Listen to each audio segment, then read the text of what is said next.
Mahirapan dahil mano-mano na ang pagtatanggal ng sangkaterbang basurang inanod sa isang estero sa Baclaran, Parañaque. Krisis na ang maladagat na basura ayon po yan sa Department of Public Works and Highways. Ang update sa clearing operations, tinututukan live ni Rafi Tima. Rafi! Emil, pansamantalang itinigil yung paghahakot ng basura dito sa Parañaque dahil madilim na at posibleng delikado sa mga lulusong dito sa estero. Mula na magsimula maghakot, aabot na raw sa 300 tonelada ang nahakot na basura mula lang mismo sa lugar na ito. Gumamit na ng floating boom hila ng isang dredger ang mga naglilinis sa esterong ito sa Baclaran, Parañaque para tuluyang matanggal ang naipong basura sa kasagsagan ng habagat. Bagamat tila puno pa rin ng basura ang malaking bahagi ng estero, natanggal na raw ang mga nasa ilalim nito, kaya ang mga nakalutang na lang ang kailangang hakutin. Kaninang umaga, ininspeksyon ni DPWH Secretary Vince Dizon ang lugar. Pagpapakita na raw ito kung gaano kalaki ang ating krisis sa basura. Nung nag-high tide kahapon, dinagagahat. So halo-halo na yung basura to all over, no? And ang malungkot lang, ang sabi sa akin ng Parañaque City Government, first time to nangyari na ganito. So, pinapakita lang talaga na grabe na talaga ang sitwasyon ng basura natin. Talagang ako, sasabihin ko na garbage crisis na talaga to. Si Nanay Clarita, nagsimula raw magtinda rito noong pang 1979. Sa dami ng kanyang mga naranasang bagyo at habagat, ngayon nga lang daw niya naranasan na mapuno ng basura ang esterong ito. Nagulat lang kami, pumapasok na yung mga dumi. Galing ho doon sa dagat. Galing mo sa dagat yan. Pero pag umuulan ho dati, may mga basura makikita pero hindi gano'ng kadami. Ay, hindi ganun karami, konti lang. Yung natural na basura lang na inaanod sa dagat. Aminado ang OIC ng City Environment and Natural Resources Office ng Parañaque. Nagulat sila na ganito kadami ang basurang naipon dito mula sa Manila Bay. This time talagang sobra, nasira yung trash trap. Dumami rin ho ba ang volume kaya ng basura? Sa ngayon talagang dumami, malaki ang Ang atin lang naman, sabi ko nga hindi lang naman dito sa Parañaque ang niyan, galing ng Manila Bay. So maraming factor na panggagalingan. May 2 trash catchment sa esterong ito para maharang ang mga basura na nanggagaling sa Manila Bay. Pero nasira doon ng malakas na alon ng nasa unahang bahagi ng estero. Ang pangalawa naman, tinanggal bago magsimula ang mga pag-ulan dahil sa nakaschedule na dredging sa estero. 2 araw na naghahakot ng basura ang mahigit 50 truck para matanggal ang naipong basura sa esterong ito. Pero ganito pa rin karami ang naiwan. Kahapon, sa kapal ng basura rito ay pwede mo nga raw itong lakaran. Kapansin-pansin namang nagkapira-piraso na ang mga basurang ito. Indikasyon na kung hindi man matagal na ang mga ito sa dagat, posibleng malayo ang kanilang pinanggalingan. Mano-mano ang pagtanggal sa basura. Ang mga tauhan ng DPWH, MMDA at Parañaque Centro kinailangan lumusong sa estero. Halos wala namang amoy ang basura na karamihan ay mga styrofoam, plastic at mga kawayan.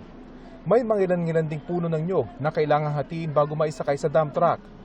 Sa kasagsagan ng paghakot, pansin naman ng ilang ibon na naghahanap ng makakain sa mga nakalutang na basura. Ang mga naatasang lumusong sa basura, may ininom naman daw ng doxycycline para iwas leptospirosis. Hindi raw kasi obra ang bota at wader sa lalim ng basura. Hanggang dito yung pa sa, sa tuhod po. Lumulubog kami sa putik. Sobrang libag pa ng tubig. Tapos maraming debris na tumutusok.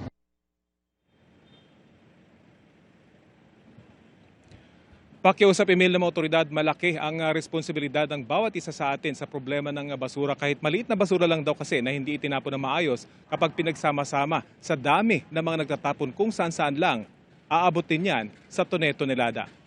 Yan ang latest mula dito sa Parañaque. Emil? Maraming salamat, Rafi Tima. Walang pinipiling panahon ang umunoy akyat bahay na nasa kote sa Antipolo, Rizal. Sinamantala niya ang maulang panahon para looban ang isang bahay sa San Juan. At nahuli kamyan, nakatutok si June Veneracion. Sa kasagsagan ng masamang panahon noong linggo ng madaling araw, pinasok ng isang hinihinalang akyat bahay ang isang gated community sa San Juan City. Yung suspect, umakyat sa mataas na bakod yun, sa likod lang. He took advantage ng weather condition. Magaling nga sa akyatan, pero hindi naman tinakpan ng suspect ang kanyang muka. Yung muka. Yung buha po yan. Nakangiti pa. Nakilala tuloy siya. Siguro in-expect niya, walang naka-install na CCTV. Kaya hindi siya ganun, masabi natin hindi siya ganun kaingat. At tinarget agad ang follow-up operation ng mga investigador. Sa Antipolo City siya natunton at naaresto kahapon. Nasa 180,000 pesos ang halaga ng mga gadget at iba pang gamit na nakuha ng sospek. Hindi pa nare-recover ang karamihan sa mga ninakaw. Gawa po ng hirap na buhay. Pambayad ng kuryente. Tsaka gatas ng anak. Pasensya na po talaga. Sinampahan na ang suspect ng reklamong robbery. June Veneracion, Nakatutok, 24 Oras.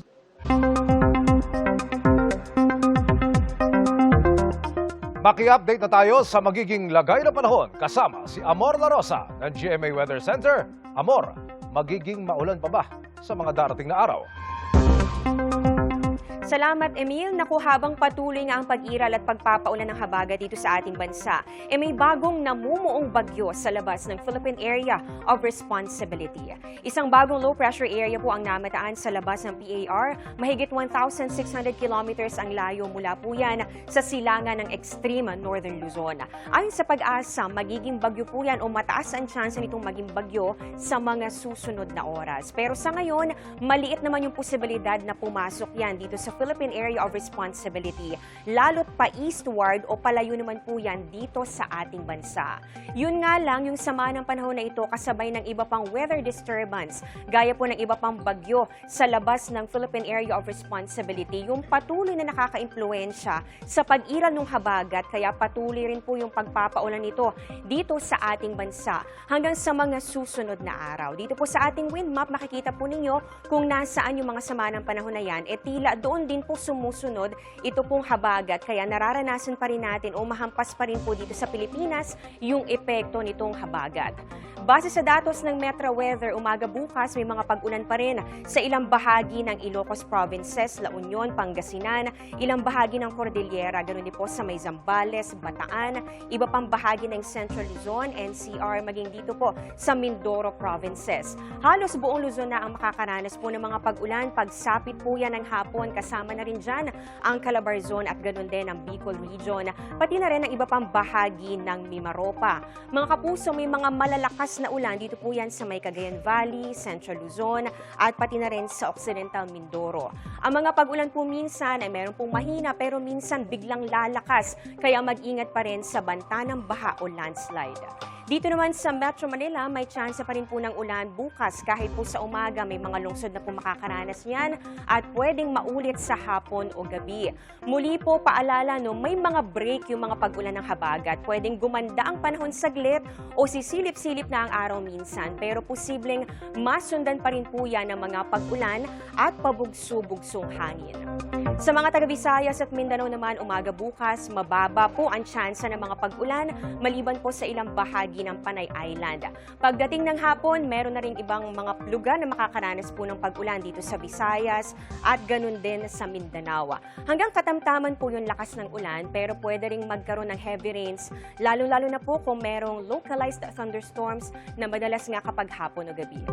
Ayon po sa pag-asa, posibleng magpatuloy hanggang Biyernes ang mga pag-ulang dala ng habagat, lalo na dito sa Luzon. Pero unti-unti naman, mababawasan po yan. At mapapadalas na rin po yung mga break. Pero by weekend, may nakikitang panibagong paglakas ng habagat. Depende po kung matuloy ang pagkakabuo ng mga bagong sama ng panahon na pwedeng mag-enhance o magpaibayo ulit dito. So yan po yung patuloy nating tututukan. Yan ang latest sa ating panahon mula sa GMA Weather Center. Ako po si Amor La Rosa, serbisyong totoo ng GMA News. Umabot na sa 164 ang nasawi sa magnitude 7.4 na lindol na tumama sa Colombia. Mahigit 800 ang sugatan, lalo't nawasak ang maraming istruktura. Nakatutok si Oscar Oida. Nagsilabasan sa gitna ng kalsada ang mga taga Pereira, Colombia sa lakas ng pagyanig. May mga napasigaw sa takot. Maya-maya pa, tuluyan ng gumuho ang 4 na palapag na gusaling ito. Nabalot ng alikabok ang buong paligid habang nagtakbuhan palayo ang mga tao. Nabalot din ng takot ang mga residenteng ito nang biglang, Diyos mío! bumagsak na parang laruan ang isa pang gusali. Nabagsakan pa ang isang sasakyan. Ayon sa US Geological Survey, magnitude 7.4 na lindol ang yumanig sa Colombia pasado alas 8 ng gabi kagabi, oras sa Pilipinas. Ang lakas ng pagyanig. Kita sa bidyong ito na nakunan sa loob ng isang airport. Ang mga ratrap sa loob, kanya-kanyang silong sa ilalim ng mesa habang naglalaglagan ang kisame at mga debris.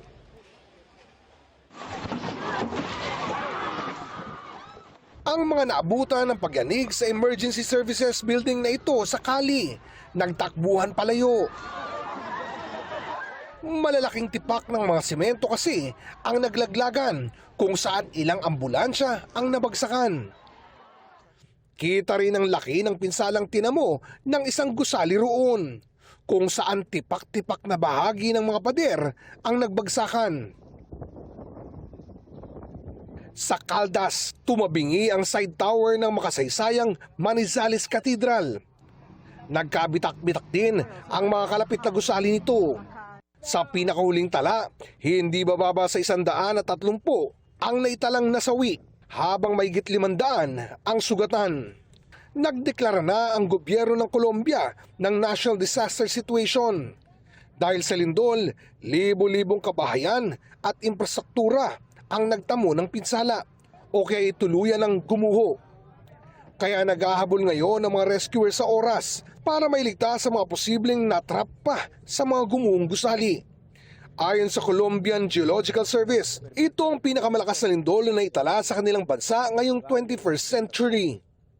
Si Pangulong Bongbong Marcos nagpaabot ng pakikiramay sa mga nasawi sa lindol, pati na sa lahat ng apektado roon.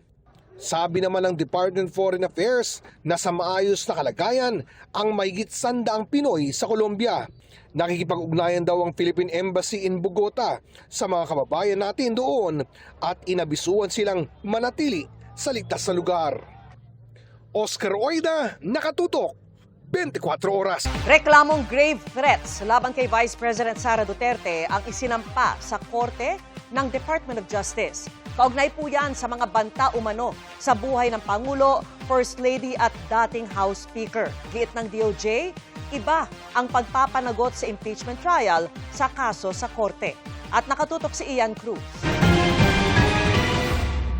Kasi may kinausap na ako na tao. Sinabi ko sa kanya, kapag pinatay ako, patayin mo si BBM, si Lisa Araneta at si Martin Romales. No joke. No joke. Nagdilin na ako, ma'am. Pag namatay ako, sabi ko, huwag ka tumigil hanggang hindi mo mapatay sila. And then he said yes. Ang mga katagang ito ng pagbabanta umano ni Vice President Sara Duterte sa buhay ng Pangulo, unang ginang at dating House Speaker sa isang online press briefing noong November 2024. Tuluyan ng kinasuhan ng Department of Justice ang bise. Sa inilabas sa pahayag ng kagawaran, sinabi nitong 1:30 ng hapon kanina nang maghain sila ng kasong 3 counts ng grave threats sa Office of the Clerk of Court ng Quezon City Regional Trial Court. Matatanda ang inimbestigahan ng National Bureau of Investigation ang pahayag ng bise ukol sa nasabing pahayag at inirekomenda ang paghahain ng reklamo noong February 2025. This is the same matter referred to by the NBI to the DOJ, which is currently one of the subject of the current ongoing impeachment proceedings against the Vice President. Okay, so after preliminary investigation, ang nangyari po is nakita po ng ating mga prosecutors is that there was prima facie evidence with reasonable certainty of conviction to indict the Vice President for the crime of grave threats, again, by means of the cyberspace, so Cybercrime Prevention Act.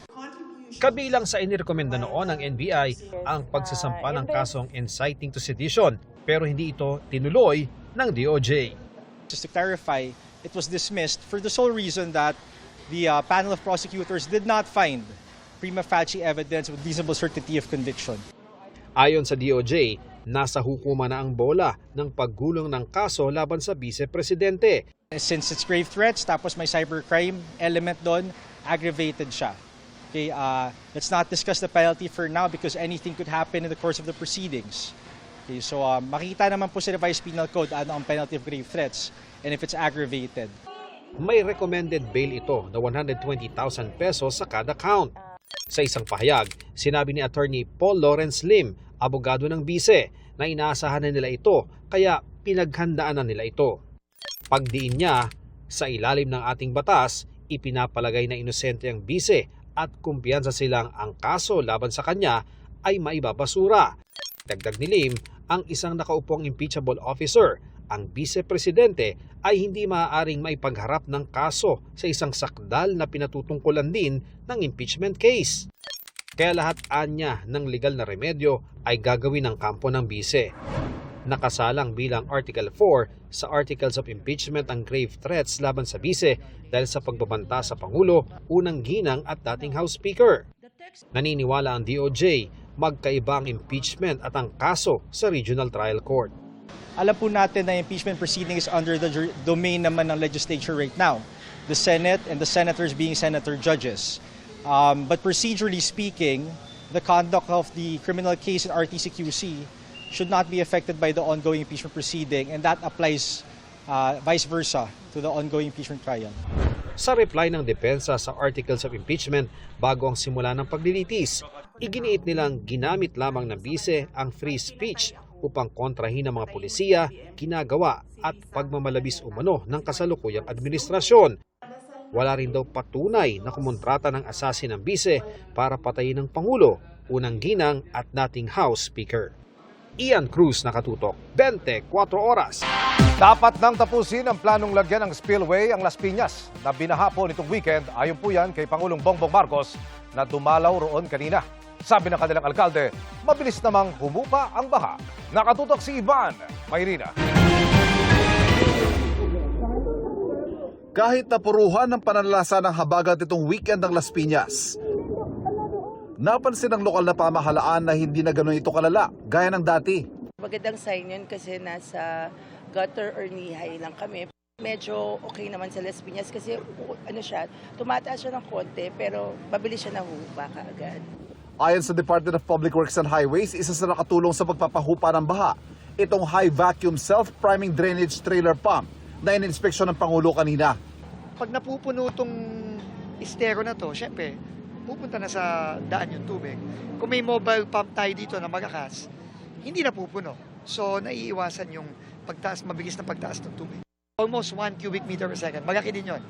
Sinabi rin ng Pangulo na epektibo ang dredging o paghuhukay ng bumababaw na Alido at Zapote River at paglilinis sa mga drainage at kanal. So effective naman ang ating ginagawa, ngunit alam naman natin kulang pa rin yan. Marami pa rin tayong kailangan gawin. Pero ang dredging at paggamit ng mga mobile pump, pansamantalang solusyon lang. Ang kailangan, mas pangmatagalang tugon sa problema ng baha. Kabilang ang 10 taon ng planong spillway sa Las Piñas na magsisilbing lagusan ng tubig. Tignan na muna natin, balikan na natin ang mga plano. Tignan natin kung may kailangan palitan. But whatever it is, kung anong kailangan gawin, kailangan tapusin na natin, ilagay na natin yung spillway. Malaking bagay yan para sa pagbabaha ng NCR. Pero lahat ng mga hakbang o solusyong ito, baliwala ayon sa Malacanang kung magpapatuloy ang walang pakundangang pagtatapon ng basura kung saan-saan. Ang laking pinsala ang nangyayari kapag yung basura natin ay hindi maganda ang pagtapon at kung saan-saan na lang nilalagay. Binisita rin ng Pangulo ang mahigit 100 pamilyang nagsilikas at pansamantalang nananatili sa isang covered court doon. Binigyan sila ng relief goods, sleeping kit, maternity kit at clothing kit din. Dagdag sa tig 10,000 pisong ayuda bawat pamilya. Ayon sa DSWD, siniguro nilang may sapat na supply para sa mga nasalanta. Sa ngayon daw, nasa mahigit 5 milyon ang stockpile ng mga family food packs. Ivan Mayrina, Nakatutok, 24 Oras. Mga kapuso, wala pa ring pasok sa ilang lugar bukas. Suspendido ang pasok sa lahat ng antas sa mga pampublikong paaralan sa Lingayen, Pangasinan. Nakasalalay naman sa school administrators ng mga pribadong paaralan kung magsususpinde ng pasok. Preschool hanggang senior high school naman, walang pasok sa buong Abra. Sa Benguet, face-to-face classes ang suspendido para sa preschool hanggang senior high. sa lahat ng antas naman ang suspensyon ng face-to-face classes sa Candaba, Pampanga, sa bayan ng Masantol, San Simon at Santo Tomas. Hanggang Biyernes na ang anunsyong alternative learning muna.